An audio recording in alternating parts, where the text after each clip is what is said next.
Hello guys! For today's video, a day in my life as a TikTok affiliate. So ayan guys, may nagpadala na naman sa ating sample. Syempre si Hailey na walang sawang nagpapadala sa atin ng samples. Kaya lahat ng tumbler na nakikita nyo ay free sample lang yan ni Hailey. And nag-set up na nga pala ako para sa unboxing ko. And ayan, pinapaliwanag ko lang yung mga naibigay sa akin ni Hailey kasi talagang sobrang thankful ako dito kay Hailey.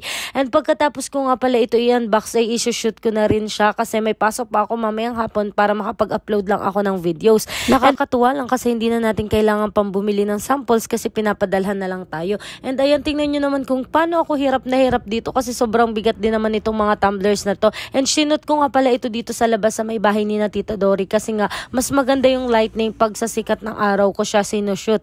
And ayan, nag-set up na nga pala ako and talagang sobrang tindi ng init dyan. Talaga namang pawisan ako dyan. Tapos may mga iba na magnanakaw lang ng video mo at magre-re-upload, hindi man lang inisip yung hirap mo sa pag-shoot nito and hindi man lang mag-effort, samantalang kami nun bumibili pa kami para lang may i-shoot kami and talagang gumagastos kami. Tapos sila proud na proud ngayon kasi kumikita sila ng ganun-ganun lang sa pagnanakaw ng videos.